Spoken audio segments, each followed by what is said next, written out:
MES ಪುಂಡಾಟ ಪಾಲಿಕೆಯಲ್ಲಿ ನಡೆಯಲ್ಲ ರಾಜು.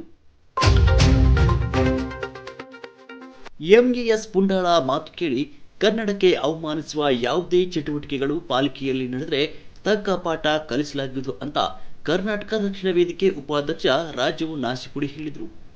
ಗುರುವಾರ ಬೆಳಗಾವಿಯಲ್ಲಿ ಸುದ್ದಿಗಾರರೊಂದಿಗೆ ಮಾತನಾಡಿದ ಅವರು, ಬೆಳಗಾವಿ ಮಹಾನಗರ ಪಾಲಿಕೆಯಲ್ಲಿ ಕನ್ನಡ ವಿರೋಧಿ ಚಟುವಟಿಕೆ ನಡೆದರೆ ಬೆಳಗಾವಿ ಮಹಾನಗರ ಪಾಲಿಕೆಯನ್ನು ಸೂಪರ್ ಸೀಡ್ ಮಾಡುವಂತೆ ಸರ್ಕಾರವನ್ನು ಒತ್ತಾಯಿಸಲಾಗುವುದು ಅಂತ ಎಚ್ಚರಿಕೆಯನ್ನು ನೀಡಿದರು.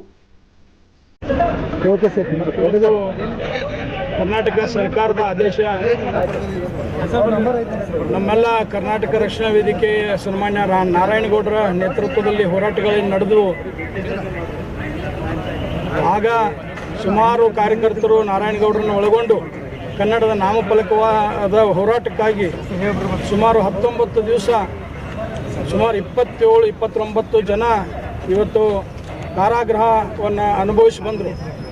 ಆ ಒಂದು ಪ್ರತಿಫಲವಾಗಿ ಕರ್ನಾಟಕ ರಕ್ಷಣಾ ವೇದಿಕೆಯ ದಿಟ್ಟ ಹೋರಾಟದ ಫಲವಾಗಿ ರಾಜ್ಯ ಸರ್ಕಾರ ಕನ್ನಡವನ್ನು ಕಡ್ಡಾಯಗೊಳಿಸುವಂಥ ಒಂದು ನಿಟ್ಟಿನಲ್ಲಿ ಇಡೀ ರಾಜ್ಯದಲ್ಲಿ ಯಾವುದೇ ಕ್ಷೇತ್ರ, ಯಾವುದೇ ಒಂದು ಅಂಗಡಿ ಮುಗ್ಗಟ್ಟುಗಳಿರ್ಬೋದು 60% ಕನ್ನಡ ರಾರಾಜಿಸಬೇಕು.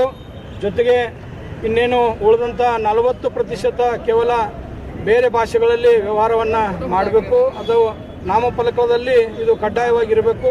ವ್ಯವಹಾರದಲ್ಲಿ ಕೂಡ, ಆಡಳಿತ ವ್ಯವಹಾರದಲ್ಲಿ ಕೂಡ ಕನ್ನಡ ಕಡ್ಡಾಯವಾಗಿ ಆಗಬೇಕು ಅನ್ನುವಂಥ ನಿಟ್ಟಿನಲ್ಲಿ ಸಾಕಷ್ಟು ಹೋರಾಟಗಳ ಪ್ರತಿಫಲವಾಗಿ ಇವತ್ತು ಏನು ಆದೇಶ ಇದೆ ಆ ಆದೇಶವನ್ನು ಪಾಲಿಸಬೇಕು ಅನ್ನುವಂಥ ನಿಟ್ಟಿನಲ್ಲಿ ಇವತ್ತು ಮಹಾಪೌರರು ಮತ್ತು ಉಪಮಹಾಪೌರರ ಒಂದು ಉಪಸ್ಥಿತಿಯಲ್ಲಿ ಕರ್ನಾಟಕ ರಕ್ಷಣಾ ವೇದಿಕೆ ನಮ್ಮ ಬೆಳಗಾವಿ ಜಿಲ್ಲಾ ಘಟಕದ ವತಿಯಿಂದ ನಾವುಗಳೆಲ್ಲ ಬಂದು ಮನವಿಯನ್ನು ಮಾಡ್ಕೊಂಡಿದ್ದೀವಿ.